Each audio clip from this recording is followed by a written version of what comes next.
고등학교 졸업이라고 배운 게 없어 대화가 안 통한다며 저를 늘 투명인간 취급하던 시댁이었습니다. 가문의 명운이 걸린 BVIP 만찬장. 그곳에서도 지은은 그저 무거운 서류 가방이나 들어주는 짐꾼이었죠. 하지만 그들은 꿈에도 몰랐을 겁니다.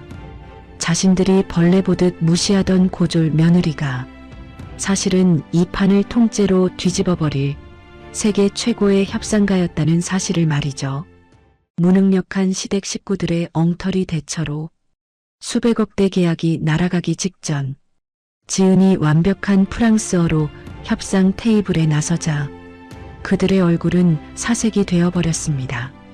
껍데기뿐인 명문대 시댁이 압도적인 실력 앞에 어떻게 산산조각 나는지 그 짜릿하고 통쾌한 반전의 밤으로 여러분을 안내합니다. 네, 시작부터 벌써 가슴이 뻥 뚫리시죠? 저 시원하게 부서지는 파도처럼 오늘 사연밥상도 여러분의 묵은 채증을 남김없이 씻어 드릴 겁니다. 본격적인 이야기에 앞서 무료인 구독과 좋아요를 꼭 눌러주시면 정말 복 받으실 거예요. 오늘의 사연 시작합니다. 오늘도 지은은 이 집에서 투명인간입니다. 아무도 그녀의 이름을 부르지 않아요. 그냥 야 아니면 며느리라고 부르죠. 6년째입니다. 6년 동안 지은은 이 집에서 사람이 아니었어요. 그리고 오늘도 그 집의 거실에서 과일 접시를 나르고 있었어요. 화려한 샹들리에 불빛이 100평짜리 거실 천장을 눈부시게 밝히고 있었습니다.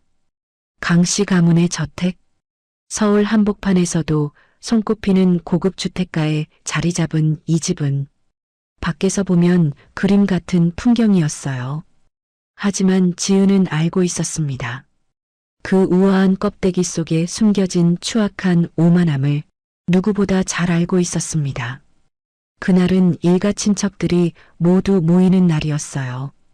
거실 소파마다 친척들이 가득 앉아 웃고 떠들었고 지은은 그 사이를 오가며 과일 접시를 채우고 찻잔을 정리하고 빈 그릇을 치웠습니다. 아무도 지은을 보지 않았어요. 지은이가 지나가도 대화가 멈추지 않았고 정성껏 깎은 과일을 내려놓아도 고맙다는 말을 하는 사람도 없었죠. 그때 시어머니 박 여사의 하이톤 목소리가 거실을 가로질렀습니다. 우리 며느리가요. 고등학교 졸업이라서요. 아무래도 배운 게 없으니까 이런 집안일이 아주 딱 맞죠. 대학 나온 며느리들은 살림이 엉망이라던데 우리 집은 그런 걱정이 없어요. 호호호. 천박한 우월감이 섞인 웃음소리가 거실을 가득 채웠습니다. 지은은 그 웃음소리를 등으로 들으며 묵묵히 다과를 채웠어요. 손이 떨리지는 않았습니다. 처음엔 떨렸어요. 처음 한두 해는 화장실에 가서 울기도 했죠. 하지만 6년이 지나면 그런 것도 무뎌집니다. 아니, 무뎌진 게 아니라 단단해지는 거겠죠. 살아남기 위해서. 그때 지은의 눈에 무언가가 들어왔습니다. 거실 중앙 테이블 위에 펼쳐진 서류 뭉치. 지나가면서 자연스럽게 시선이 닿았는데 한눈에 알아볼 수 있었어요. 시댁 가문이 공을 들이고 있는 프랑스계 럭셔리 브랜드 기업과의 합작 투자 계약서 초안이었습니다. 지은은 지나가는 척 그 앞을 천천히 스쳐 지났어요. 단 몇 초였습니다. 하지만 그것으로 충분했어요. 계약서 곳곳에 치명적인 함정이 숨어 있었습니다. 수익 배분 구조의 불균형, 지적 재산권 조항의 허점, 투자 회수 조건에 교묘하게 숨겨진 독소 조항들. 이 계약서대로 체결되는 순간 시댁 가문은 초반의 달콤한 수익에 눈이 멀어 결국 모든 것을 잃게 될 구조였어요. 지은은 아무 말도 하지 않았습니다. 그냥 조용히 빈 접시를 들고 부엌으로 돌아왔어요. 그리고 솔직히 말씀드리면 지은은 이 계약서가 제대로 체결되기를 바라지 않았습니다. 어머, 지은아. 그 옷도 그거야? 시고모님이 날카로운 눈으로 지은의 옷차림을 훑으며 말했습니다. 배운 집 며느리들은 모임 하나에도 제대로 차려입고 오던데 강씨 집안 며느리가 저래서야 원. 기본 교양은 역시 학교에서 배우는 거라더니 그게 맞나 봐요. 주변 친척들이 슬며시 고개를 끄덕였어요. 지은은 그 시선들을 정면으로 받으며 손에 든 찻주전자의 온도를 확인했습니다. 68도. 녹차를 우리기에 정확한 온도였어요. 지은은 천천히 흔들림 없이 찻잔에 차를 따랐습니다. 누구도 고맙다는 말을 하지 않았어요. 괜찮아요. 오늘 하루도 지은은 그냥 이 집의 며느리면 됩니다. 지은의 아버지는 지금 시댁재단이 운영하는 병원에 입원해 있었습니다. 희귀한 면역계통의 질환을 앓고 계신데 이 병을 치료할 수 있는 특수 면역 치료 기술이 국내에서는 오직 그 병원에만 있어요. 아버지의 치료는 그 병원이 아니면 불가능했습니다. 시아버지 강 회장은 처음부터 그 사실을 알고 있었어요. 6년 전 강 회장은 지은이를 불렀습니다. 그리고 차갑고 또렷한 목소리로 말했어요. 우리 태림이 아내로 들어오면 아버님 치료는 계속된다. 하지만 만약 거절한다면 그는 끝까지 말하지 않았어요. 지은은 그 순간을 지금도 잊을 수가 없습니다. 심장이 얼어붙는 것 같았어요. 분노가 치밀어 올랐지만 그 분노보다 더 크고 무거운 것이 가슴을 짓눌렀습니다. 아버지의 얼굴이었어요. 병실에 누워 가늘게 숨을 쉬고 계시던 아버지의 그 얼굴. 지은은 그날 모든 것을 내려놓았습니다. 빛나던 미래도 자존심도 전부 지웠어요. 그리고 그냥 강씨 집안의 고졸 며느리 서지은이 되었습니다. 아버지를 살리기 위해서 오직 그것 하나 때문에 거실에서 샴페인 터지는 소리가 들려왔습니다. 시아버지 강 회장과 남편 태림이 잔을 부딪히고 있었어요. 이번 계약만 성사되면 우리 가문이 유럽 시장까지 진출하는 거야. 역사적인 순간이라고, 태림아. 아버지 덕분입니다. 이번엔 정말 확실합니다. 태림은 웃으며 잔을 들었습니다. 그의 시선 끝 어디에도 아내인 지은은 존재하지 않았어요. 같은 집에 살고 있는 아내가 부엌 구석에서 무엇을 하고 있는지 단 한 번도 돌아보지 않는 사람. 그것이 지은의 남편이었습니다. 지은은 주머니 속 종이 한 장을 꽉 쥐었어요. 아버지의 이번 달 병원 면회 기록지였습니다. 면회 허용 시간 30분. 보호자 외 동반 금지. 외부 음식 반입 금지. 저 화려한 샴페인 소리와 이 종이 한 장 사이의 거리. 지은은 잠시 눈을 감았습니다. 병실 창가에 홀로 누워 계실 아버지의 얼굴이 떠올랐어요. 한때는 누구보다 단단하고 따뜻했던 그 손이 지금은 링거줄에 묶여 있다는 사실이, 그 생각이 가슴 깊은 곳을 파고들었습니다. 괜찮아요, 아버지. 딸이 여기 있어요. 아직 여기 있습니다. 지은은 눈을 뜨고 다시 설거지를 시작했어요. 친척들이 모두 돌아간 건 밤 10시가 넘어서였습니다. 박 여사는 흩어진 과자 부스러기와 뒤집어진 쿠션들을 한번 쭉 둘러보더니 지은을 향해 무심하게 턱짓을 했어요. 다 치워놔. 내일 아침까지. 그리고 태림의 보양식이 담긴 쟁반을 들고 위층으로 올라가 버렸습니다. 남편도 시동생도 그 누구도 지은을 돌아보지 않았어요. 지은은 혼자 남은 거실에 서 있었습니다. 그리고 천천히 무릎을 꿇었어요. 걸레를 들고 바닥을 닦기 시작했습니다. 손이 움직이는 동안 머릿속에서는 전혀 다른 생각이 돌아가고 있었어요. 아까 그 계약서, 곳곳에 숨겨진 독소 조항들, 이 계약이 흔들리기 시작하는 순간 그것이 바로 그녀가 6년 동안 기다려온 시간이 될 거예요. 때가 오고 있습니다. 아직은 아니에요. 하지만 반드시 옵니다. 지은은 걸레를 헹구고 다시 바닥을 닦았습니다. 새벽 2시, 거실 바닥이 거울처럼 반짝이게 닦였을 때 지은은 천천히 일어섰어요.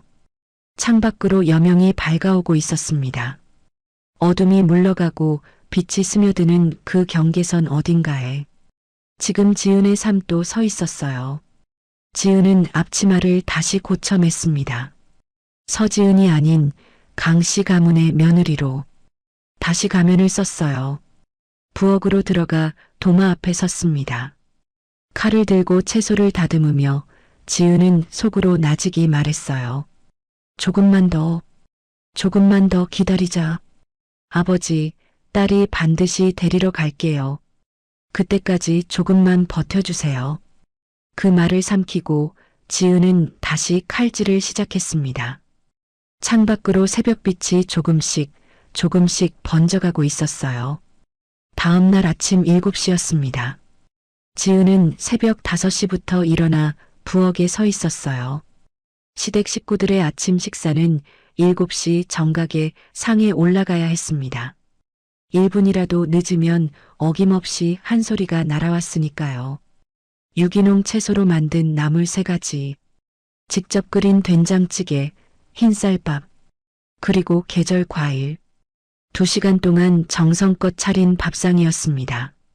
손이 저릴 만큼 채소를 다듬고 국물 맛을 몇 번이고 확인하며 간을 맞췄어요. 7시 정각, 지은은 식탁에 상을 올렸습니다. 동서혜영이 젓가락을 들며 나물을 한 점 집었습니다. 이거 간이 왜 이래요? 싱겁잖아요. 된장찌개 뚜껑을 열더니 고개를 저었어요. 찌개도 그렇고 요리학원이라도 다녀야 하는 거 아니에요? 매일 먹는 사람 입맛을 6년이 됐는데도 모르면 어떡해요? 박 여사가 거들었습니다. 그러게, 배운 게 없으니 손맛도 없는 거지. 우리 친정 며느리는 요리 클래스를 3개나 다닌다던데. 지은은 아무 말도 하지 않았어요. 어제 저녁엔 짜다고 했습니다. 오늘 아침엔 싱겁다고 하네요. 내일은 또 다른 이유가 생기겠죠. 트집의 내용은 매일 바뀌었지만 트집을 잡는다는 사실은 단 하루도 바뀐 적이 없었습니다. 지은은 조용히 빈 그릇을 채우며 숨을 골랐어요.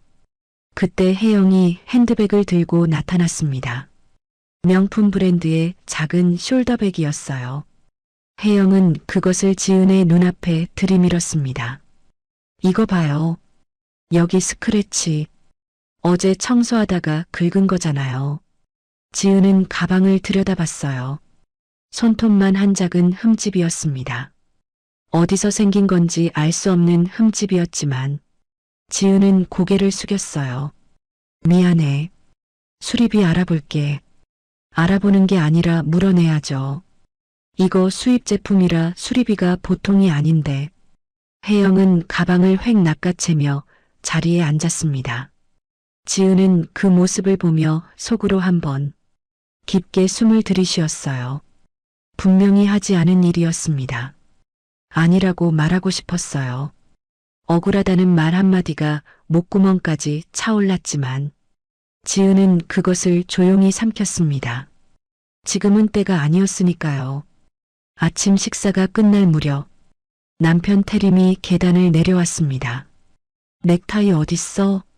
짜증 섞인 목소리였어요. 지은은 이미 준비해뒀었습니다. 오늘 태림의 일정에 맞춰 골라둔 남색 넥타이를 건네며 나직히 말했어요. 어젯밤에 프랑스 바이어 쪽에서 이메일이 왔어요. 수익 배분 조건에 대해 재검토를 요청했는데 대신 회신해뒀습니다.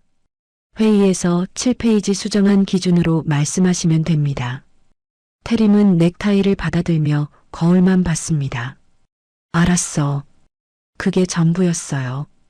고맙다는 말도 수고했다는 말도 없었습니다. 태림은 6년째 그랬어요. 심각한 대인 기피증과 건강 이상을 핑계로 바이어와의 대면 미팅은 물론 화상 통화조차 한 번도 직접 하지 않았습니다. 프랑스어로 오가는 모든 서면 협상과 이메일 대응은 지은이 대신했어요. 덕분에 태림의 무능함은 6년째 아무에게도 들키지 않았습니다.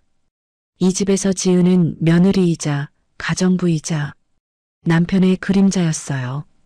그리고 그 사실을 아는 사람은 이 세상에 지은 혼자였습니다. 태림이 출근하고 1시간 뒤 지은은 세탁실에 있었어요. 속립을 빨래였습니다. 세탁기에 들어가지 않는 두꺼운 이불은 직접 발로 밟아 빨아야 했어요. 차가운 물이 발등을 적시는 동안 지은은 묵묵히 이불을 밟았습니다. 그 시각 태림은 임원 회의실에 앉아 있을 것이었어요.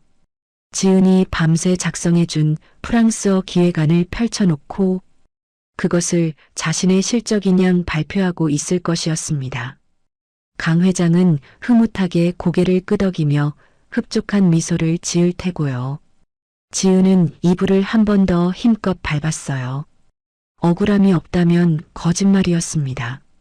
하지만 지은이 이 모든 모멸감을 묵묵히 견디는 진짜 이유는 따로 있었어요. 아버지가 앓고 있는 희귀 질환. 그 병을 늦출 수 있는 특수 치료는 오직 시아버지 강 회장의 재단 병원에서만 가능했으니까요. 하지만 지은은 결코 무력하게 당하고만 있지는 않았습니다. 그녀는 밤마다 시댁 식구들 몰래 누군가와 암호화된 메시지를 주고받으며 아버지를 안전하게 빼낼 수 있는 대체 의료진을 은밀하게 섭외하고 있었어요. 지금 지은에게 필요한 건 인정이 아니라 시간이었습니다. 조용히 시댁이 눈치채지 못하게 아버지를 구출할 완벽한 그날을 기다리는 시간 말이에요. 오후가 되자 박 여사가 동네 부인들을 데리고 들어왔습니다. 어머, 요즘 태림이가 회사에서 얼마나 잘 나가는지 몰라요. 이번에 부사장 후보래요, 부사장. 역시 제가 어릴 때부터 교육을 제대로 시킨 덕분이죠. 부인들이 감탄사를 쏟아냈어요. 어머, 정말요? 역시 박 여사님 자식 교육은 남다르다니까요. 맞아요, 맞아. 어머니가 훌륭해야 자식이 훌륭한 거예요. 박 여사는 더욱 신이 나서 말을 이어갔습니다. 지은은 그 옆에서 다과를 날랐어요.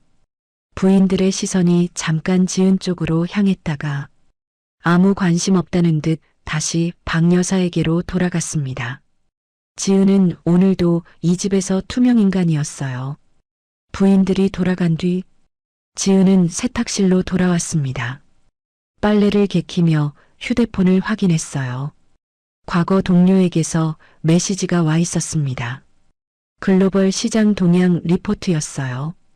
프랑스 럭셔리 시장의 최근 흐름, 바이어 측 기업의 내부 동향, 그리고 지은이 예상했던 대로 흘러가고 있는 계약 협상의 수면 아래 움직임들이었습니다. 지은은 그 내용을 천천히 읽으며 머릿속으로 정리했어요. 예상보다 빠르게 움직이고 있었습니다. 때가 가까워지고 있었어요. 지은은 휴대폰을 주머니에 넣고 다시 빨래를 개켰습니다. 아무 일도 없었다는 듯이 밤 11시였습니다. 시댁 식구들이 모두 잠든 뒤 지은은 조용히 태림의 서재로 들어갔어요. 책상 위에 놓인 태림의 다이어리를 펼쳤습니다. 그 사이에 미리 준비한 자료를 끼워 넣었어요.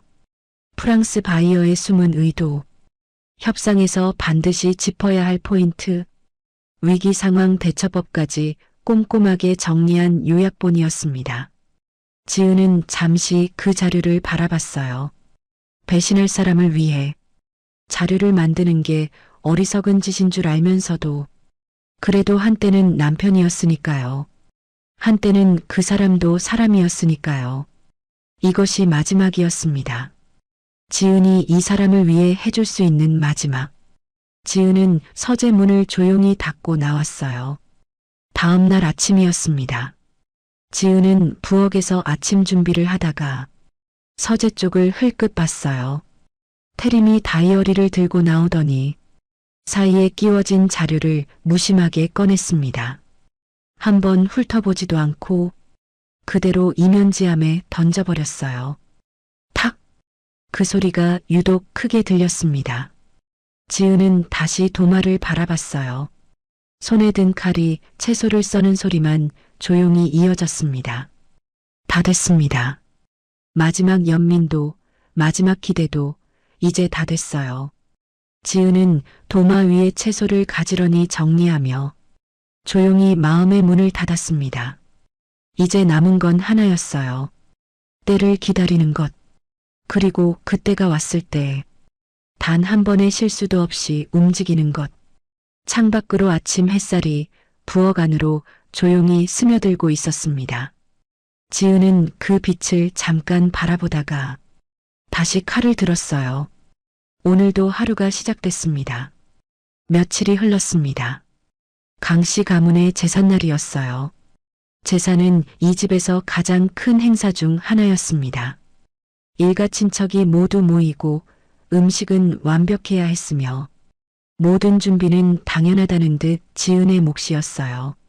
새벽 4시 지은은 부엌에 섰습니다. 전을 부치는 일부터 시작이었어요. 동그랑땡, 생선전, 호박전, 두부전. 종류만 해도 6가지였습니다. 기름 온도를 맞추고 반죽을 입히고 한 장 한 장 뒤집으며 색을 맞추는 동안 거실에서는 웃음소리가 끊이지 않았어요. 강 회장과 태림, 시동생 치원이 소파에 앉아 샴페인 잔을 기울이고 있었습니다. 이번 프랑스 계약만 성사되면 유럽 시장이 우리 손 안에 들어오는 거야. 그 다음은 미국이지. 맞습니다, 아버지. 이번엔 정말 확실합니다. 역시 강씨 가문이지. 이 나라에서 우리 가문을 따라올 집안이 어디 있어. 호탕한 웃음소리가 거실을 가득 채웠어요. 지은은 뜨거운 기름 앞에 서서 묵묵히 전을 뒤집었습니다. 기름이 튀어 손등을 스쳤지만 지은은 눈 하나 깜짝하지 않았어요. 이미 익숙한 통증이었으니까요. 제사 준비가 한창이던 오후, 박 여사가 부엌으로 들어왔습니다. 제사상에 올려둔 생선을 보더니 눈살을 찌푸렸어요. 이게 뭐야? 생선 머리가 왜 이쪽을 향해? 제사상 예절도 몰라? 6년째 제사를 치르면서 이것도 모른다는 게 말이 돼? 목소리가 부엌을 가득 채웠습니다. 마침 거실에 있던 친척들의 시선이 일제히 부엌 쪽으로 쏠렸어요. 지은은 아무 말 없이 생선 방향을 바꾸려 손을 뻗었습니다. 참, 근본이 없으면 이런 것도 모르는 법이지. 어디서 배웠겠어요? 그 말이 끝나는 순간 지은은 자신도 모르게 고개를 들었습니다. 거실 쪽으로 눈길이 갔어요. 태림이 소파에 앉아 있었습니다. 지은과 눈이 마주쳤어요. 제발 한 번만. 지은의 눈빛이 그렇게 말하고 있었습니다. 말 한마디 하지 않아도 6년을 함께 산 남편이라면 알아야 했어요. 지금 아내가 얼마나 힘든지를. 태림은 잠깐 시선을 마주쳤다가 이내 고개를 돌렸습니다. 그리고 아무 일도 없었다는 듯 샴페인 잔을 들었어요. 지은은 천천히 시선을 내렸습니다. 그렇군요. 역시 그렇군요. 그날 저녁 뜨거운 기름이 튀었습니다. 전을 부치던 중이었어요. 기름 한 방울이 튀어 지은의 손등을 스쳤습니다. 순간 따끔한 통증이 밀려왔어요. 지은은 손등을 보았습니다. 빨갛게 달아오른 자국이 선명했어요. 약을 바르고 싶었습니다. 하지만 지금 부엌을 떠날 수가 없었어요. 제사 음식은 아직 절반이나 남아 있었고 거실의 식구들은 누구도 부엌을 거들떠보지 않았습니다. 지은은 차가운 행주를 손등에 잠깐 댔다가 다시 전을 뒤집었어요. 이 집에서 지은은 아플 수도 없었습니다. 쉴 수도 없었어요. 그냥 움직여야 했고 버텨야 했고 웃어야 했습니다. 소모품. 지은은 그 단어를 속으로 되뇌었어요.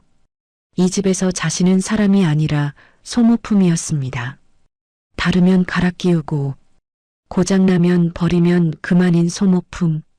하지만 괜찮았어요. 소모품은 끝까지 쓰이다가 버려지지만 지은은 달랐습니다. 지은은 이 집이 필요로 하는 순간까지만 버티면 됐어요. 그 순간이 지나면 모든 것이 달라질 테니까요. 제사가 끝난 건 밤 11시가 넘어서였습니다. 친척들이 하나둘 돌아가고 설거지와 뒷정리를 마친 지은이 부엌불을 끄려는데 태림이 들어왔어요. 수고했어. 태림이 냉장고에서 물을 꺼내며 말했습니다. 지은은 대답하지 않았어요. 있잖아. 이번 프랑스 계약만 마무리되면 우리 분가하자. 어머니한테도 말해놓을게. 우리만의 공간에서 새로 시작하는 거야. 태림의 목소리는 부드러웠습니다. 진심처럼 들렸어요. 지은은 잠시 남편의 얼굴을 바라봤습니다. 이 남자는 참 신기했어요. 낮에 아내의 눈빛을 외면했던 사람이 밤이 되면 이렇게 달콤한 말을 했습니다.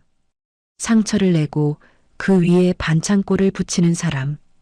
반창고가 상처를 없애주지 않는다는 걸 알면서도 계속 그 행동을 반복하는 사람. 지은은 알고 있었습니다. 태림이 지은을 붙잡아두는 이유는 사랑이 아니었어요. 지은이 없으면 프랑스어 이메일을 쓸 수 없고 지은이 없으면 바이어와 협상을 이어갈 수 없었습니다. 지은이 없으면 태림의 화려한 임원 자리가 한순간에 무너질 수 있었어요. 그것이 전부였습니다. 알겠어요. 지은은 짧게 대답하고 부엌을 나왔어요. 태림의 거진 약속을 굳이 반박할 필요가 없었습니다. 이제 며칠이면 모든 것이 달라질 테니까요. 다음 날이었습니다. 지은은 과거 동료로부터 중요한 연락을 받았어요. 프랑스 바이어 장폴 측 실무진이 이미 시댁회사의 불투명한 재무 상태를 자체적으로 내사 중이라는 정보였습니다. 때가 무르익고 있었어요. 지은은 조용히 움직였습니다.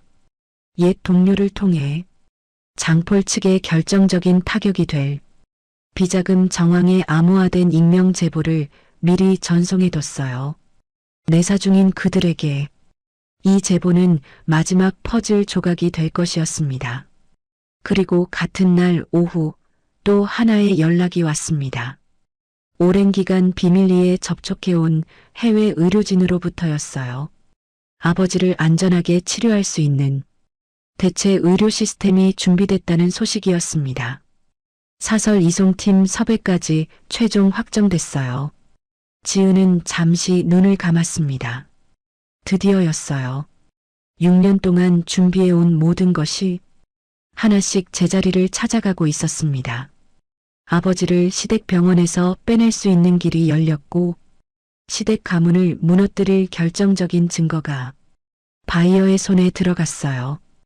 이제 남은 것은 타이밍이었습니다. 그날 오후 늦게 박 여사가 지은을 찾았습니다. 오늘 내 친목 모임 있는 거 알지? 운전해줘야 해. 지은은 박 여사를 바라봤어요. 평소라면 고개를 숙이고 알겠습니다라고 했을 것입니다. 그리고 아무리 힘들어도 차 키를 들고 나섰겠죠. 하지만 오늘은 달랐어요. 병원에서 연락이 와 있었습니다.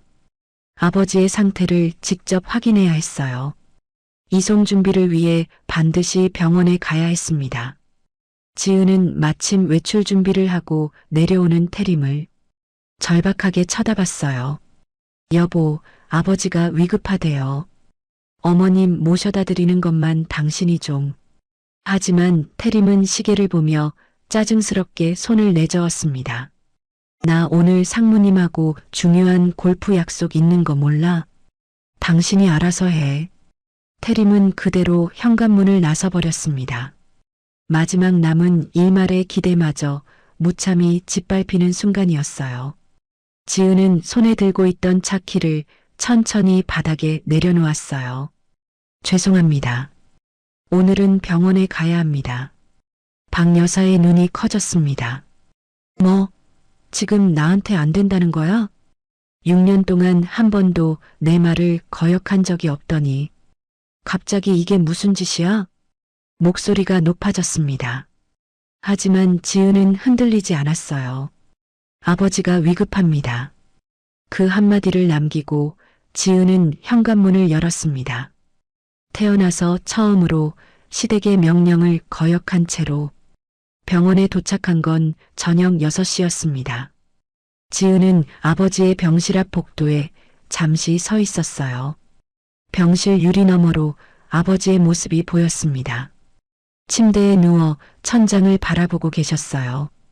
그때 유리에 지은의 모습이 비쳤습니다.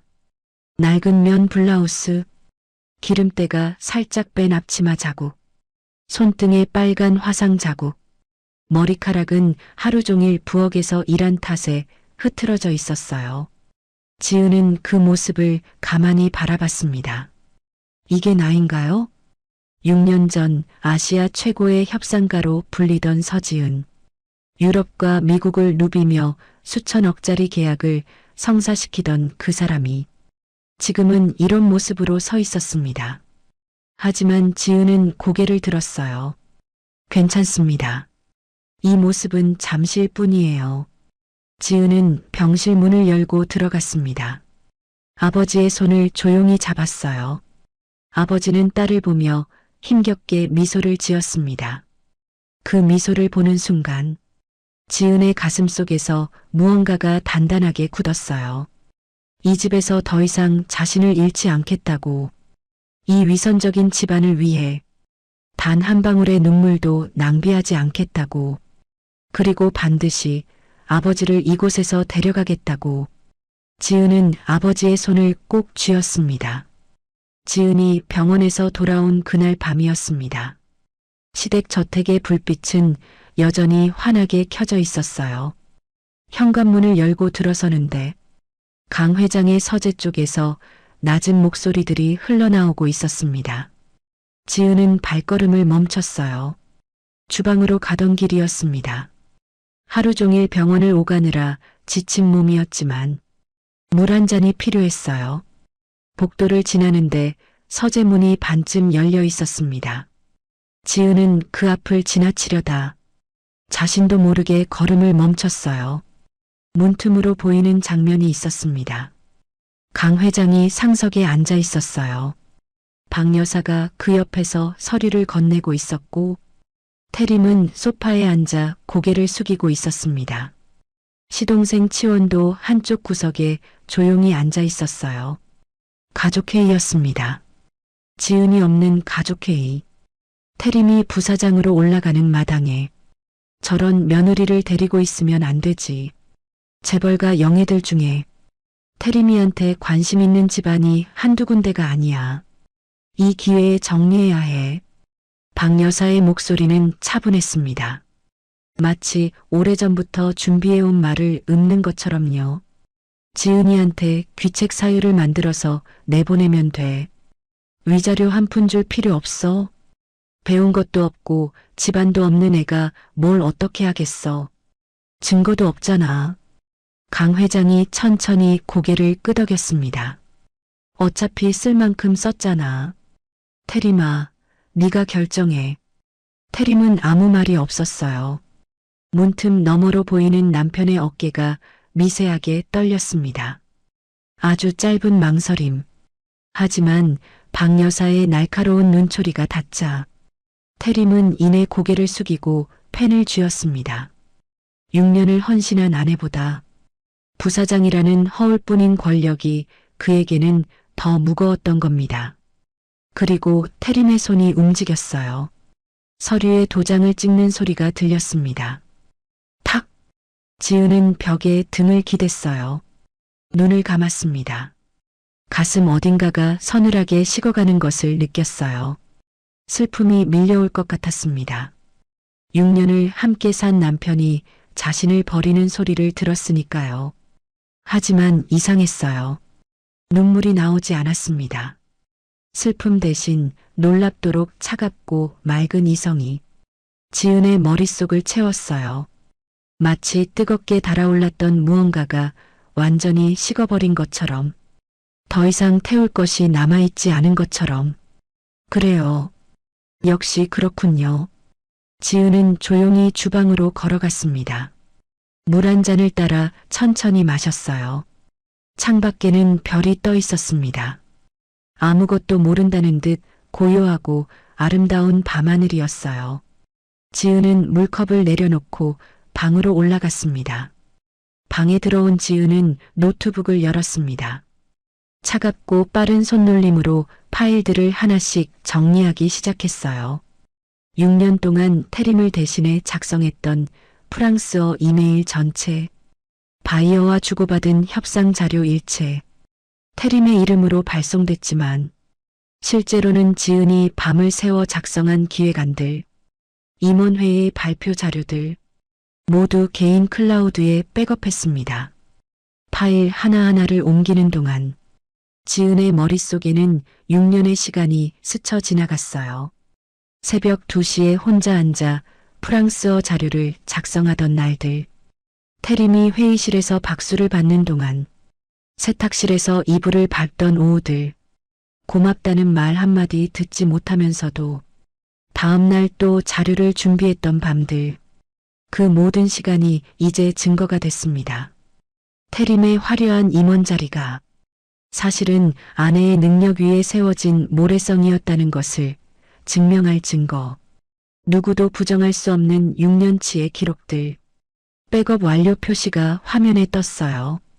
지은은 노트북을 닫고 천장을 바라봤습니다. 그리고 나직이 중얼거렸어요. 잘 됐습니다. 이제 미련도 망설임도 단 한 조각도 남아있지 않아요. 사흘이 흘렀습니다. 그 사흘 동안 지은은 겉으로는 아무것도 달라지지 않은 것처럼 행동했어요. 새벽에 일어나 밥을 짓고 청소를 하고 빨래를 했습니다. 시댁 식구들의 눈에 지은은 여전히 고분고분하고 무능한 며느리였어요. 박 여사는 이틀 뒤면 지은을 내쫓을 수 있다고 생각하며 평소보다 더 여유롭게 지은을 부려먹었습니다. 혜영은 새로 들어올 재벌가 영의 이야기를 흘리며 지은의 눈치를 살폈어요. 태림은 지은과 눈을 마주치지 않으려 했습니다.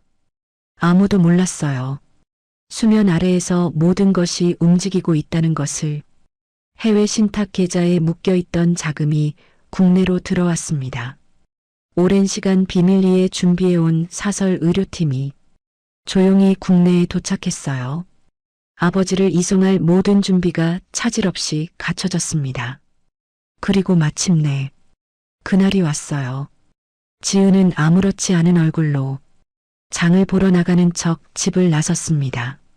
그리고 곧장 병원으로 향했어요. 사설 의료팀은 이미 대기하고 있었습니다. 모든 것이 조용하고 신속하게 진행됐어요. 시댁 재단병원의 의료진이 눈치채기 전에 아버지는 이미 최고급 보안 병동으로 안전하게 이송됐습니다. 새 병실 문이 닫히는 순간 지은은 복도에 잠시 서 있었어요. 6년이었습니다. 6년 동안 아버지의 목숨을 담보로 지은을 올가매던 그 사슬이 오늘 조용히 끊어졌어요. 지은은 눈을 감았다가 천천히 떴습니다. 시댁으로 돌아온 지은은 곧장 자신의 방으로 올라갔습니다. 옷장을 열었어요. 맨 안쪽 가장 깊숙한 곳에 비닐 커버를 씌운 채 걸려있는 옷이 있었습니다. 6년 동안 단 한 번도 꺼내지 않았던 옷이었어요. 맞춤 정장이었습니다. 지은은 비닐 커버를 천천히 벗겼어요. 짙은 네이비색의 재킷과 슬랙스. 6년 전 협상가로 일하던 시절에 지은이 입던 옷이었습니다.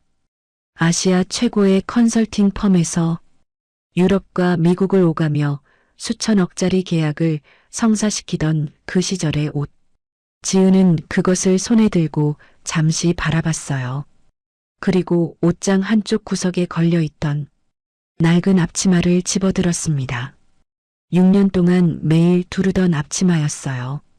기름때가 배어있고 세탁을 너무 많이 해서 색이 바랬고 군데군데 해진 흔적이 있었습니다.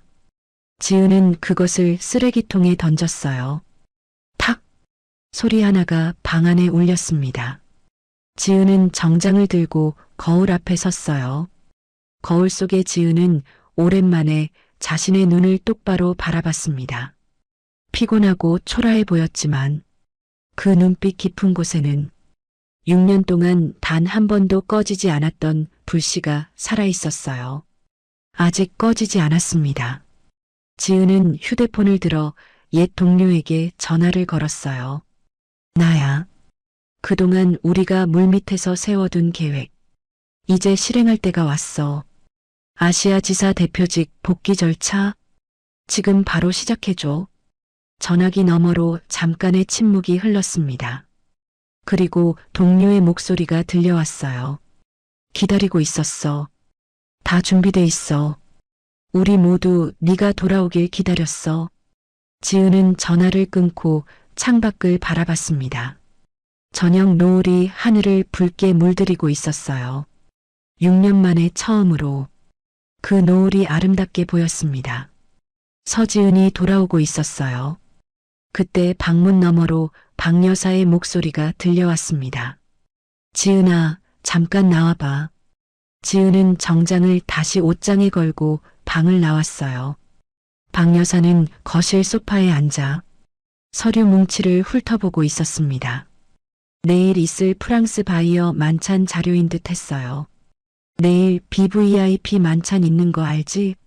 거기 들고 갈 서류 가방이 무거워. 짐꾼이 필요하니까 네가 따라와. 지은은 잠시 박 여사를 바라봤어요. 기밀 서류 아닌가요? 보안 문제는 괜찮겠습니까? 박 여사가 피식 웃었습니다. 네가 외국어를 알아들을 수 있어야 보안 문제가 되지. 프랑스어는커녕 영어도 제대로 못하는 사람이 뭘 들어도 무슨 말인지나 알겠어? 짐이나 들고 구석에 서 있으면 돼. 딱 내 수준이잖아. 옆에 있던 혜영이 입을 가리고 웃었어요. 지은은 그 웃음을 들으며 잠시 생각했습니다. 이 여인은 알고 있을까요? 자신이 방금 한 말이 얼마나 아이러니한지를. 외국어를 한마디도 모르는 짐꾼이라고 부른 며느리가 사실은 6년 동안 프랑스어로 이 집안의 비즈니스를 통째로 운영해온 사람이라는 것을. 내일 그 만찬장에서 바로 그 며느리가 이 집안의 모든 것을 뒤집어 놓을 것이라는 사실을 알 리가 없었습니다.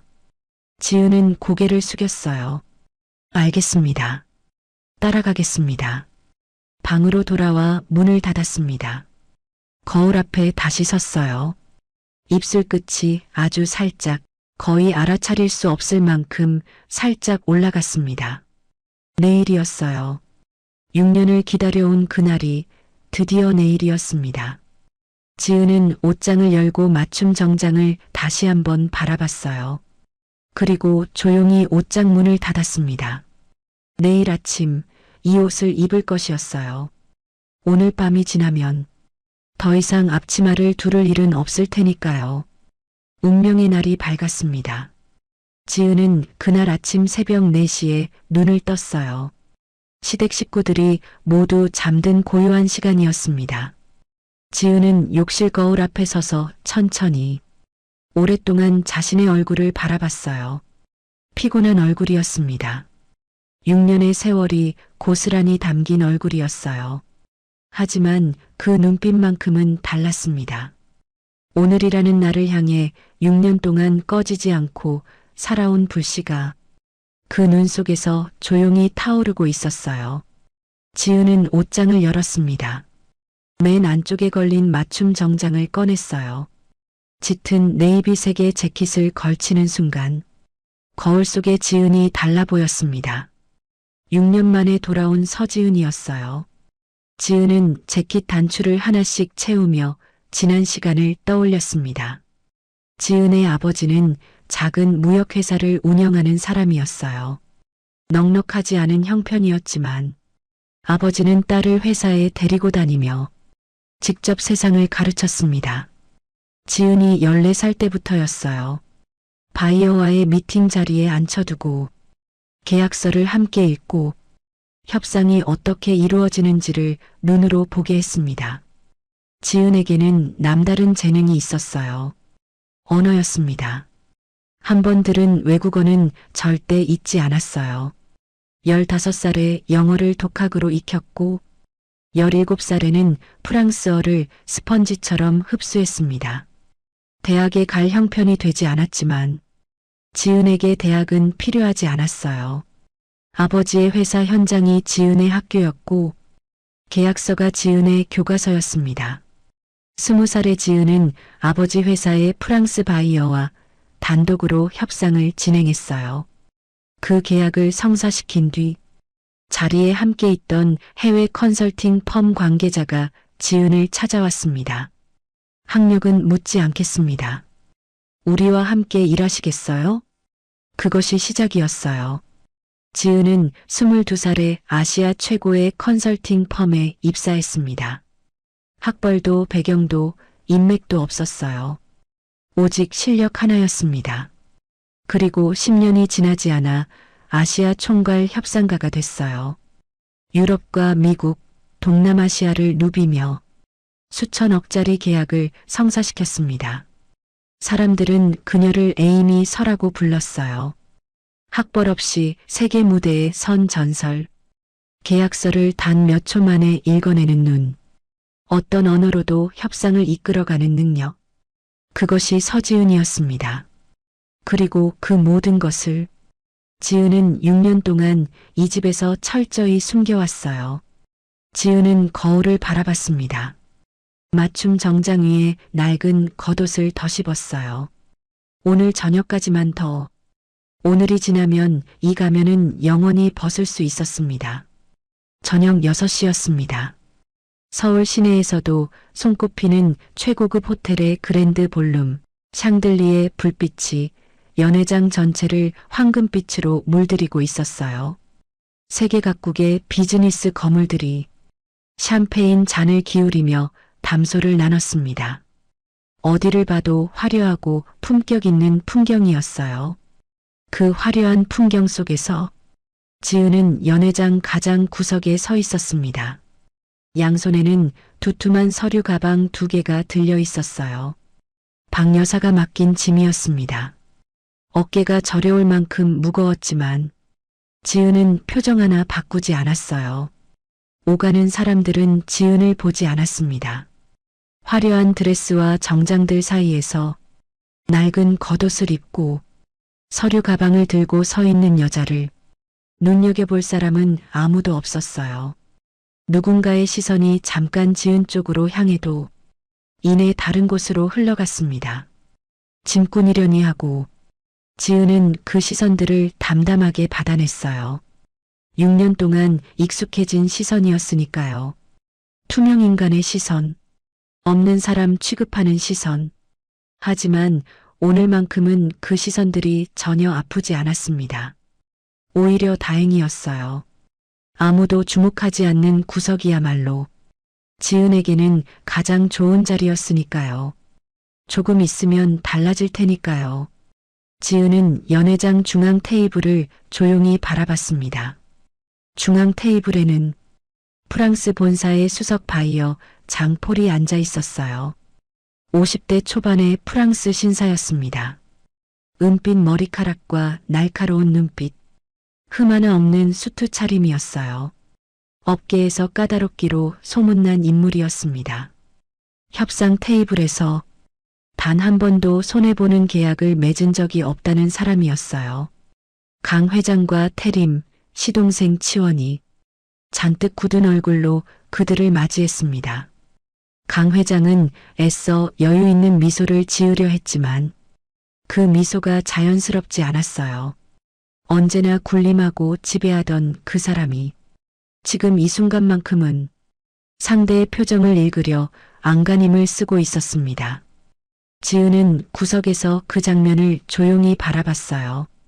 강 회장이 저렇게 긴장하는 모습은 처음이었습니다. 며느리의 뺨을 때리고 아버지의 목숨을 볼모로 잡고 6년 동안 지은을 짓밟던 그 사람이 지금은 프랑스 신사의 눈치를 보고 있었어요. 세상에는 자신보다 높은 사람이 있다는 것을 그 사람은 오늘에야 실감하고 있는 듯 했습니다. 협상이 시작됐습니다. 장폴은 인사말도 짧게 끝냈어요. 그리고 곧바로 서류를 펼치며 날카로운 프랑스어로 질문을 쏟아냈습니다. 지은은 그 말들을 하나도 빠짐없이 알아들었어요. 장폴이 지적하는 내용은 정확했습니다. 수익 배분 구조의 불균형, 지적 재산권 귀속 조항의 허점, 재무 상태의 불투명한 부분들, 지은이 처음 계약서를 봤을 때 단 몇 초 만에 짚어낸 바로 그 문제들이었어요. 장폴은 이미 모든 것을 알고 있었습니다. 지은의 익명 제보와 자체 내사 결과를 바탕으로 이 계약의 문제점을 손바닥 들여다보듯 파악하고 있었어요. 그리고 태림은 아무것도 알아듣지 못하고 있었습니다. 파우동, 꾸 블레부 디으 파라. 장폴이 되물었어요. 태림의 얼굴이 굳었습니다. 이마에 땀이 맺히기 시작했어요. 6년 동안 지은이 써준 이메일로만 소통해왔던 태림에게 살아있는 프랑스어는 완전히 다른 세계였습니다. 단어 하나 알아들을 수 없었어요. 옆에 앉은 치원도 마찬가지였습니다. 형제가 나란히 굳어버린 채 서로 눈치만 살폈어요. 강 회장의 얼굴이 조금씩 어두워지고 있었습니다. 태림은 결국 더듬거렸어요. 그 부분은 저희 측에서 충분히 검토한 사항이고요. 이 구조는 상호 유익한 방향으로 조율이 가능하다고 생각합니다만 통역사가 태림의 말을 프랑스어로 옮겼습니다. 하지만 그 통역은 엉망이었어요. 비즈니스 법률 용어의 뉘앙스를 전혀 살리지 못한 채 엉뚱한 방향으로 전달됐습니다. 상호 조율 가능하다는 말이 일방적으로 수용하겠다는 뜻으로 잘못 전해지고 있었어요.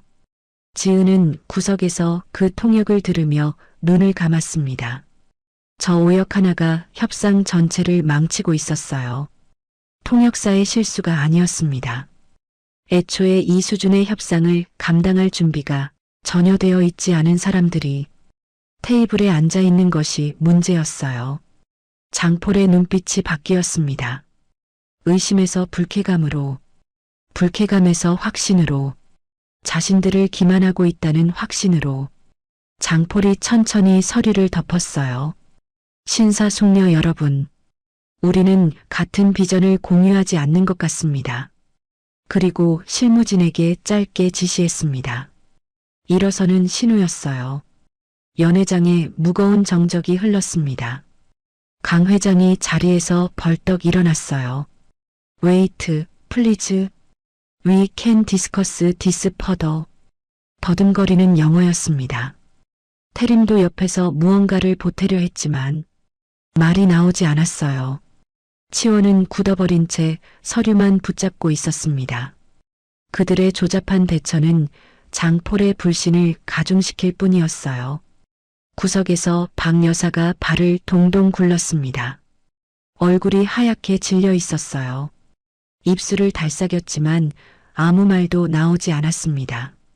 혜영이 들고 있던 샴페인 잔을 테이블에 내려놓았어요. 잔이 흔들리며 샴페인이 흘러넘쳤습니다. 수백억 대의 계약이 허공으로 날아가고 있었어요. 유럽 시장 진출이니 역사적인 순간이니 하던 그 모든 호언장담이 연기처럼 사라지고 있었습니다. 강씨 가문의 체면이 수백 명의 귀빈이 지켜보는 이 자리에서 산산조각 나고 있었어요. 장폴 일행이 출입구를 향해 몸을 돌렸습니다. 연회장에 모인 시선들이 일제히 그들을 향했어요. 그리고 강씨 가문을 향했습니다. 안타까움도 조소도 당혹감도 뒤섞인 시선들이었어요. 아무도 움직이지 못했습니다. 강 회장도 태림도 치원도 이 상황을 되돌릴 방법을 아는 사람이 아무도 없었어요. 바로 그 순간이었습니다. 연회장 구석에서 조용한 소리가 났어요. 무거운 서류 가방 2개가 바닥에 내려놓아지는 소리였습니다. 그리고 낡은 겉옷 하나가 조용히 거쳐졌어요. 천천히 아무런 군더더기 없는 걸음걸이로 한 여자가 협상 테이블을 향해 걸어 나오기 시작했습니다. 지은이었어요. 짙은 네이비 맞춤 정장, 곧게 편 어깨, 장포를 향해 정면으로 고정된 시선. 6년 동안 이 집에서 짐꾼으로, 가정부로, 투명 인간으로 살아온 여자가 아니었습니다. 14살부터 아버지의 무역회사 현장에서 세상을 배우고 20살에 단독 협상으로 계약을 성사시키고 학벌 하나 없이 아시아 최고의 협상가가 된 서지은이었어요. 에임이 서가 돌아오고 있었습니다. 강 회장의 손이 멈췄어요. 태림이 굳어버렸습니다. 박 여사의 입이 벌어졌어요. 아무도 말을 하지 못했습니다. 아무도 그 걸음을 막지 못했어요. 지은은 멈추지 않았습니다. 테이블 정중앙을 향해 단 한 번의 흔들림도 없이 걸어나갔어요. 6년이었습니다. 6년 동안 아무도 보지 않았던 여자가 드디어 모습을 드러내는 순간이었어요. 지은은 걸음을 멈추지 않았습니다. 연회장 중앙을 향해 걸어 나오는 그 몇 초 동안 지은의 머릿속은 놀랍도록 고요했어요. 긴장도 두려움도 분노도 없었습니다. 오직 차갑고 맑은 집중력만이 전신을 가득 채우고 있었어요. 이 느낌이었습니다. 6년 동안 잊고 살았던 협상 테이블 앞에 서던 그 느낌이었어요. 지은은 테이블 앞에 섰습니다. 지은은 장포를 향해 완벽한 비즈니스 프랑스어로 입을 열었어요. 방금 통역된 내용이 원래 의도와 전혀 다른 방향으로 전달됐다고 직접 정정해도 되겠느냐고 정중하게 물었습니다. 연회장이 얼어붙었어요. 장폴이 걸음을 멈췄습니다. 천천히 몸을 돌렸어요. 조금 전까지 짐을 들고 구석에 서 있던 여자였습니다. 낡은 겉옷을 벗어낸 자리에 짙은 네이비 맞춤 정장 차림으로 서 있는 그 여자에게서 장폴은 눈을 떼지 못했어요. 억양이 완벽했습니다. 파리 비즈니스 스쿨에서 수학한 사람도 흉내내기 어려운 정통 프랑스어였어요. 기품 있고 정확하고 단 한 음절도 흔들리지 않는 발음이었습니다. 장폴의 눈빛이 바뀌었어요. 당혹감에서 흥미로움으로 지은은 시댁 식구들의 시선을 등으로 느꼈습니다. 박 여사의 경악한 눈빛, 태림의 굳어버린 얼굴, 강 회장의 떨리는 손이 느껴졌어요. 하지만 지은은 그 어느 것도 신경 쓰지 않았습니다. 지금 이 순간 지은의 눈에는 오직 장폴만 보였어요. 장폴은 조용히 고개를 끄덕였습니다. 지은은 테이블 위에 놓인 계약서를 집어들었어요. 한 장 한 장 넘기며 장폴이 지적했던 조항들을 짚어나갔습니다. 프랑스어와 한국어를 자유롭게 오가며 국제상법 조항을 근거로 각 문제의 핵심을 명쾌하게 분석해냈어요. 수익 배분 구조의 불균형, 지적재산권 귀속 조항의 허점, 투자 회수 조건의 모호한 표현들, 지은은 각 문제점을 짚어내는 동시에 그 자리에서 바로 양측 모두에게 공정한 수정안을 제시했습니다. 단 5분이었어요. 태림과 치원이 한 달 내내 매달려도 풀지 못했던 문제들이 지은의 손에서 5분 만에 하나씩 해결되고 있었습니다. 장폴의 실무진들이 서로 눈빛을 교환했어요. 그리고 각자의 노트에 지은이 제시하는 수정안을 빠르게 받아 적기 시작했습니다. 태림은 그 장면을 바라보며 굳어 있었어요. 입술이 달싹였지만 아무 말도 나오지 않았습니다. 치원도 마찬가지였어요. 6년 동안 형수를 무능한 고졸 며느리라고 비웃었던 두 사람이 지금은 그 며느리의 등 뒤에서 꿀먹은 벙어리가 되어 있었습니다. 자신들이 한 달 동안 해결하지 못한 일이 눈앞에서 5분 만에 정리되는 것을 지켜보면서 그들은 처음으로 자신들의 민낯을 실감하고 있었어요. 그때였습니다. 장폴의 실무진 중 한 명이 갑자기 자리에서 반쯤 일어섰어요. 지은의 얼굴을 뚫어지게 바라보더니 떨리는 목소리로 물었습니다. 혹시 에이미 서 씨 아닌가요? 연회장에 있던 비즈니스 인사들의 시선이 일제히 지은에게 쏠렸습니다. 지은은 그 실무진을 바라보며 조용히 미소를 지었어요. 오래간만이에요. 그 한마디였습니다. 실무진의 얼굴에 경이로움이 번졌어요. 그는 옆 동료에게 빠르게 속삭였습니다. 유럽 시장을 뒤흔들었던 전설적인 아시아 총괄 협상가. 학벌도 배경도 없이 오직 실력 하나로 세계 무대에 선 그 사람. 에이미 서라는 이름이 장폴의 실무진 사이에서 빠르게 퍼져나갔어요. 그리고 연회장 반대편에서는 전혀 다른 반응이 일어나고 있었습니다. 박 여사의 얼굴이 굳어갔어요. 천천히 그러나 완전히. 고졸이라 손맛도 없다던 며느리. 교양이 없다며 친척들 앞에서 비웃던 며느리. 옷차림이 형편없다고 시고모 앞에서 망신을 줬던 며느리. 외국어 한마디 못 알아들을 테니 짐꾼으로 데려왔던 그 며느리가 지금 수백 명의 비즈니스 거물들 앞에서 세계적인 협상가로 불리고 있었습니다. 박 여사의 입술이 파르르 떨렸어요. 강 회장은 달랐습니다. 표정을 관리하려 했어요. 하지만 그 얼굴에서 혈색이 빠져나가는 것은 숨길 수가 없었습니다. 6년 동안 아버지의 목숨을 볼모 삼아 통제했던 그 며느리의 진짜 얼굴이 지금 이 순간 만천하에 드러나고 있었어요.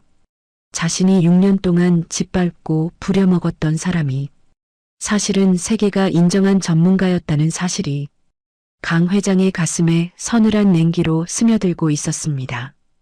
혜영은 의자 끝에 걸터앉아 굳어 있었어요. 명품 가방 스크래치를 지은 탓으로 돌리며 수리비를 요구했던 일이, 밥상간을 매일 트집 잡았던 일이 머릿속에서 하나씩 떠오르고 있었습니다. 지은은 조용히 가방을 열었어요. 태블릿 하나를 꺼내 장폴 앞에 내밀었습니다. 장폴 씨, 한 가지를 먼저 확인해 드리고 싶습니다. 얼마 전 익명으로 전달된 제보 기억하시나요? 장폴의 눈빛이 날카로워졌어요. 지은은 태블릿 화면에 고유 코드를 입력했습니다. 이것이 그 제보의 발신자 코드입니다. 제가 보낸 것이었어요.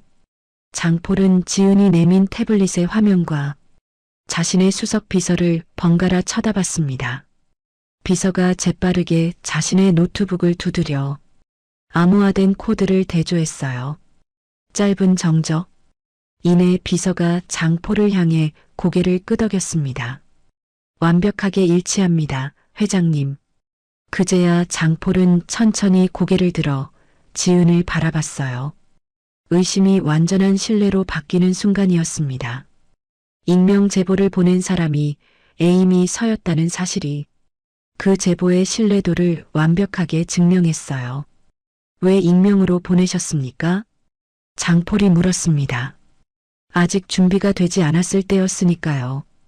짧은 대답이었어요. 하지만 그 안에 담긴 무게를 장폴은 알아들었습니다. 그는 지은이 제시한 수정안을 다시 한번 검토하며 펜을 들었어요. 당장이라도 서명할 듯한 기세였습니다. 바로 그때였어요. 강 회장이 자리에서 일어섰습니다. 억지 웃음을 지으며 목소리를 높였어요. 하하, 역시 우리 며느리야. 제가 진작 소개를 했어야 했는데 이 친구가 바로 우리 집안의 숨은 실력자거든요. 에이미 서, 다들 이름은 들어봤죠? 뻔뻔함이었습니다. 조금 전까지 지은을 짐꾼 취급하던 그 입으로 이제는 자신의 사람인 양 치켜세우고 있었어요.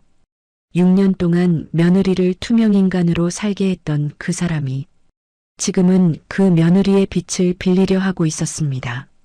지은은 강 회장을 바라봤어요. 그리고 천천히 차갑게 미소를 거뒀습니다. 지은은 장폴을 향해 돌아섰어요. 장폴 씨, 죄송하지만 한 가지만 더 말씀드려야 할 것 같습니다. 장폴이 고개를 끄덕였어요. 지은은 태블릿 화면을 바꿨습니다. 새로운 자료가 화면에 펼쳐졌어요. 이것은 강씨 가문 회사의 최근 3년간 자금 흐름 분석입니다. 외부에 공개된 재무제표와 실제 거래 내역 사이에 설명되지 않는 큰 차이가 있어요. 정상적인 거래처럼 기록됐지만 실제로는 실체가 없는 유령법인으로 흘러간 자금들이 있습니다. 이 자금이 어디서 왔고 어디로 향했는지 현재로서는 투명하게 설명할 수 없는 상태예요. 연 회장이 다시 한번 얼어붙었습니다. 지은은 흔들림 없는 목소리로 계속했어요. 저는 장폴 씨와 B그룹이 이 계약으로 인해 불필요한 법적 리스크를 떠안는 것을 원하지 않습니다. 아무리 완벽하게 수정된 계약서라도 파트너의 도덕성이 담보되지 않는다면 그 계약은 언제든 문제가 될 수 있어요. 투자를 재고해 주시기를 정중히 요청드립니다. 장폴은 자료를 천천히 검토했습니다. 실무진들이 각자의 화면으로 데이터를 확인했어요. 연 회장의 모든 시선이 그 화면에 쏠렸습니다. 강 회장의 얼굴이 완전히 굳었어요. 태림은 의자 팔걸이를 붙잡았습니다. 손이 떨리고 있었어요. 지은은 태블릿을 테이블 위에 내려놓으며 조용히 숨을 골랐습니다. 6년 동안 이 집에서 짓밟히고 모욕당하고 아무것도 아닌 존재로 살아온 시간이 있었기에 지금 이 자리에 설 수 있었습니다.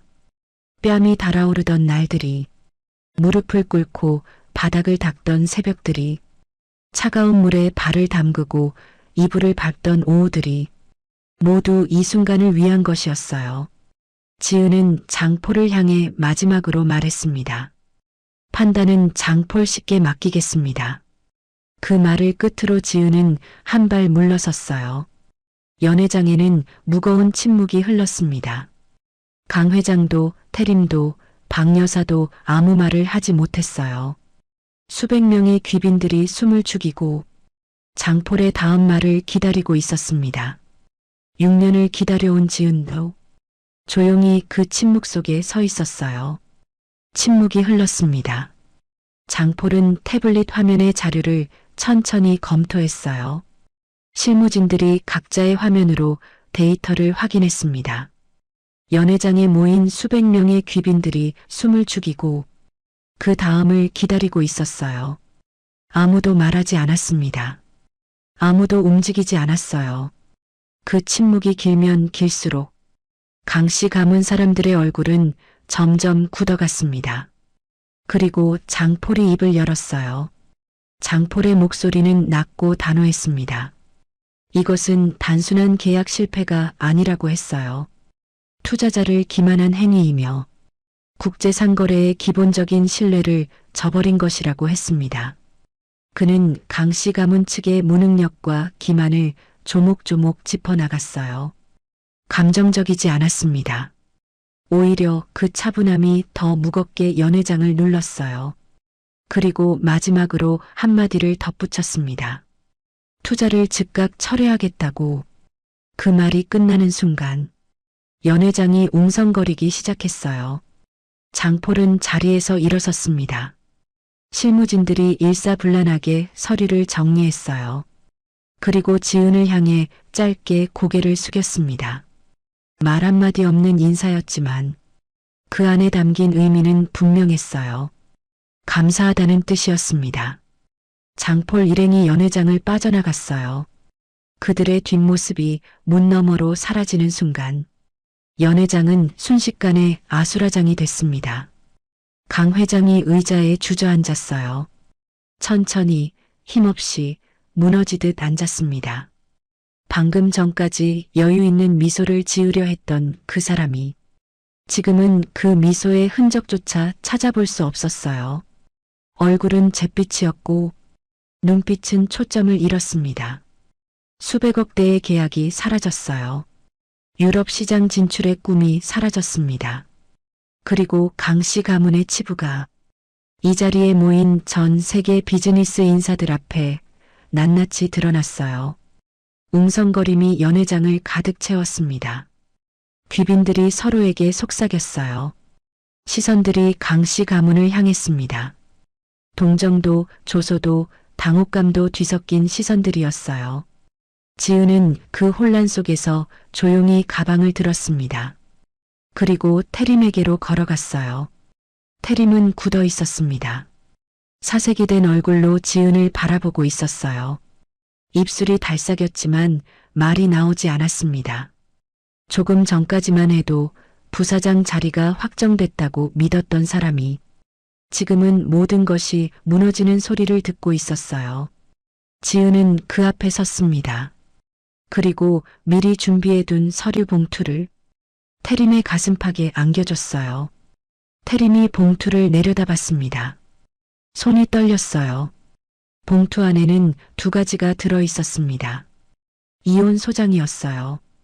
그리고 지난 6년 동안 지은이 태림의 이름으로 작성하고 발송했던 모든 프랑스어 이메일과 업무 대행 자료들이었습니다.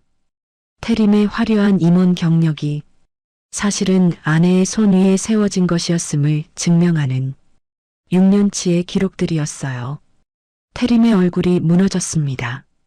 지은은 그 얼굴을 바라봤어요. 슬픔도 분노도 연민도 느껴지지 않았습니다. 오래전에 이미 다 소진된 감정들이었어요. 지금 남은 것은 오직 하나였습니다. 끝내야 한다는 것. 그때 박 여사가 달려왔어요. 평소에 그 우아하고 냉정한 박 여사가 아니었습니다.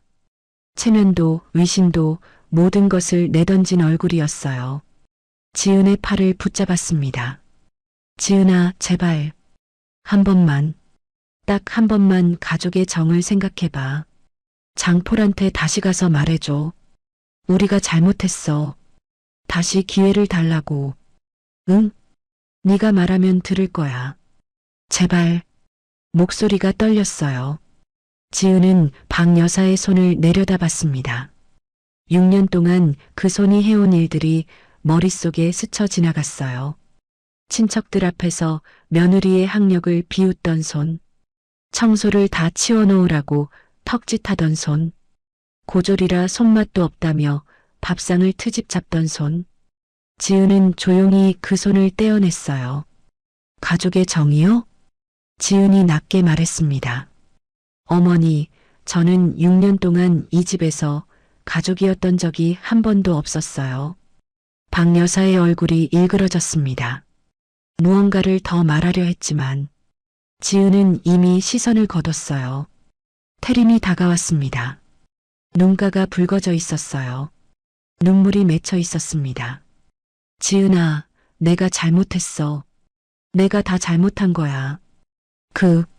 그러니까 제발 이것만 수습해줘. 너밖에 없잖아. 너만 할 수 있잖아. 지은은 태림을 바라봤어요. 지금 그 눈물은 지은을 위한 눈물이 아니었습니다. 자신을 위한 눈물이었어요. 6년 동안 단 한 번도 아내를 위해 흘리지 않았던 눈물이 자신이 무너지는 순간에야 흘러내리고 있었습니다. 지은은 자신의 팔목을 잡아오는 태림의 손을 내려다봤어요. 그리고 단호하게 뿌리쳤습니다. 태림 씨, 봉투 안에 있는 서류들 잘 읽어보세요. 변호사 선임은 일찍 하실수록 좋을 거예요. 혜영이 뒤늦게 달려왔습니다. 얼굴이 벌겋게 달아올라 있었어요. 무언가 변명을 늘어놓으려는 듯 입을 열었습니다. 형님, 나는 몰랐어요. 형님이 그런 사람인 줄 내가 어떻게 알았겠어요. 그러니까 나는. 지은은 혜영을 바라봤습니다.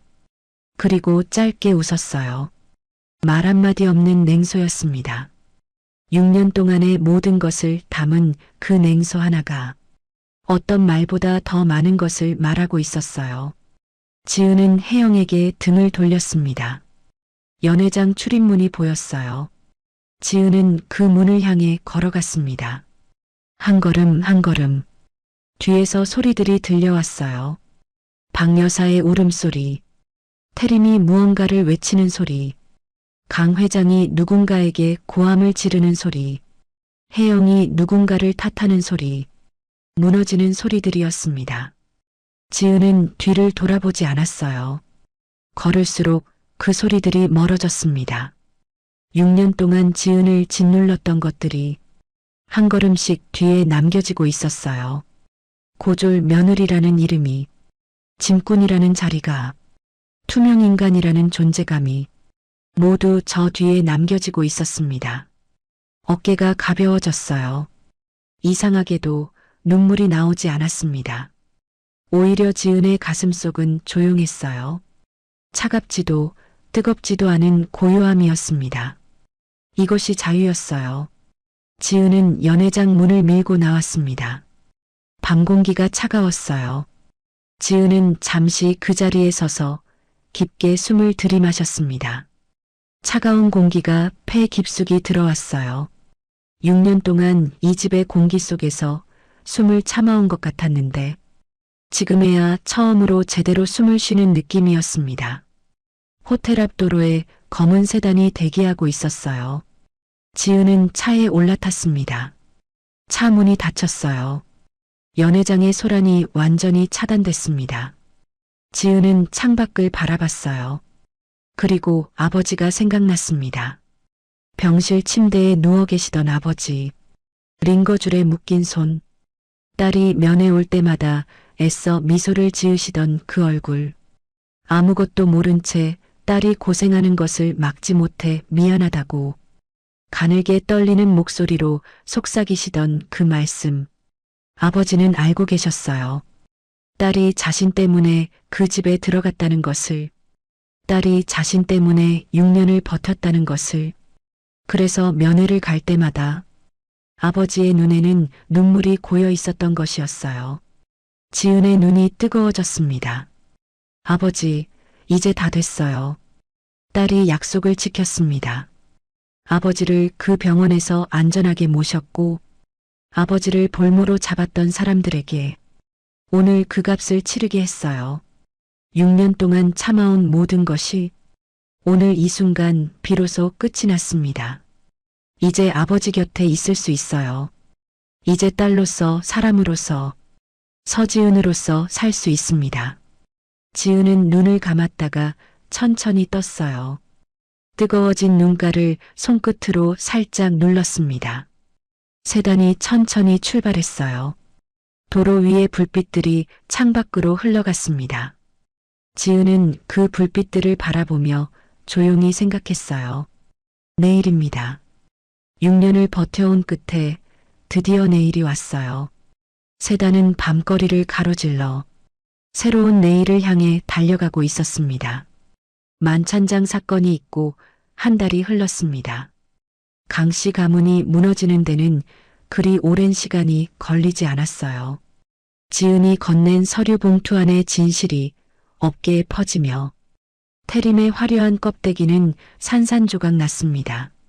아내가 대신 써준 이메일로 연명하던 무능함에 서류 조작 정황까지 드러나며 그는 회사에서 즉각 직위 해제됐어요. 업계 영구 퇴출은 물론 횡령과 배임 혐의로 검찰 조사를 받으며 구속 수감될 위기에 처했습니다. 강 회장의 몰락은 더 처참했습니다. 지은이 공개한 자금 흐름 자료가 수사기관으로 넘어가며 대규모 비자금 세탁 혐의가 단숨에 입증됐어요.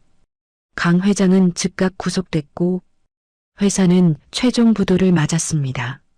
남은 재산마저 모두 압류당한 박 여사와 식구들은 평생을 떵떵거리며 살던 대저택에서 이삿짐조차 챙기지 못한 채 야반도주하듯 길거리로 쫓겨났어요. 지은은 그 소식을 뉴스로 짧게 확인한 뒤 조용히 서류를 넘겼습니다. 그것으로 충분했어요. 반면 지은의 시간은 전혀 다른 방향으로 활기차게 흘러가고 있었습니다. 만찬장을 나온 그날 밤부터 지은은 물밑에서 동료들과 준비해온 글로벌 비즈니스 컨설팅 기업의 아시아 지사 대표로 화려하게 복귀했어요. 학벌도 가문의 이름도 필요 없었습니다. 오직 압도적인 실력 하나로 세계 무대에 섰던 에이미 서가 이제는 서지은이라는 당당한 본명으로 돌아온 것이었어요. 정식 출범식 날 아침, 지은은 서울 시내가 한눈에 내려다 보이는 대표실 창가에 서 있었습니다. 눈부신 햇살이 사무실을 가득 채웠어요. 그때 조심스러운 인기척과 함께 문이 열렸습니다. 아버지였어요. 말끔한 정장 차림이었습니다. 오랜 투병으로 몸은 여위었지만 딸을 바라보는 눈빛만큼은 그 어느 때보다 따뜻하고 단단했어요. 아버지는 천천히 다가와 지은의 두 손을 꼭 잡았습니다. 아무 말씀도 하지 않으셨지만 굳은 살 베인 따뜻한 손의 온기가 지은의 귓가에 울리는 듯 했어요. 수고했다, 내 딸아. 정말 고생 많았다. 지은의 눈시울이 붉어졌습니다. 뺨이 달아오르던 날도, 화상 입은 손등에 약도 바르지 못하던 날도, 오직 이 따뜻한 두 손을 지키기 위해 버텼으니까요. 아버지, 저 잘했죠? 아버지는 대답 대신 고개를 끄덕이며 환하게 웃으셨습니다. 너무 오랫동안 꾹꾹 눌러 참아온 눈물이 볼을 타고 흘렀지만 지은의 얼굴에는 생애 가장 편안하고 눈부신 미소가 번지고 있었어요. 출범 이후 지은의 회사는 연일 승승장구했습니다. 만찬장에서 증명된 그녀의 압도적인 실력과 정직함은 업계의 판도를 뒤흔들었어요. 수많은 글로벌 기업의 의뢰가 쇄도했습니다. 어느 날 저녁 퇴근길에 꽉 막힌 도로 위였습니다. 뒷좌석에 앉아 창밖을 보던 지은의 시선이 한 건설 현장 앞에 머물렀어요. 안전모를 쓴 채 흙먼지를 뒤집어 쓴 일용직 노동자. 막대한 변호사 비용을 대기 위해 막노동판을 전전하게 된 태림이었습니다. 터덜터덜 걸어 나오던 태림은 우연히 고개를 들었다가 번화가 한복판의 대형 전광판을 멍하니 올려다보았습니다.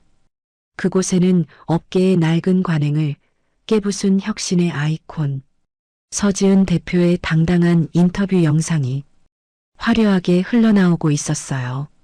자신이 쓰레기처럼 버렸던 아내의 눈부신 비상 앞에서 태림의 어깨가 비참하게 무너져 내렸습니다.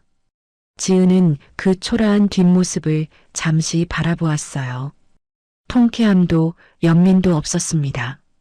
이미 완벽하게 끊어진 타인의 삶일 뿐이었으니까요. 지은은 미련 없이 차창을 올렸습니다. 세단은 부드럽게 속도를 높이며 앞으로 나아갔어요. 화창한 일요일 아침, 지은은 부엌에 서서 자신이 가장 좋아하는 원두로 여유롭게 커피를 내리고 있었습니다. 누군가의 턱짓도 억지스러운 트집도 없는 평온한 공기, 진한 커피 향이 아침 햇살과 함께 거실을 채웠습니다. 지은은 따뜻한 머그잔을 쥐고 창밖의 높고 푸른 하늘을 바라봤어요. 사람의 가치는 누군가 함부로 붙여준 꼬리표가 아니라 스스로 빚어낸 삶의 무게로 결정되는 것이었습니다. 누구의 며느리도 투명인간 짐꾼도 아닌 온전한 서지은의 눈부신 삶이 지금 이 순간 완벽하게 다시 시작되고 있었습니다. 귀하신 발걸음으로 오늘 사연 밥상에 머물러 주신 여러분. 오늘 차려드린 통쾌한 이야기는 입맛에 맞으셨습니까? 껍데기뿐인 오만함이 진짜 실력 앞에 무너져 내리고 오랜 시간 숨죽여 핍박받던 이가 눈부시게 비상하는 것을 보니 제 가슴에 맺힌 묵은 채증까지 시원하게 씻겨 내려가는 듯합니다.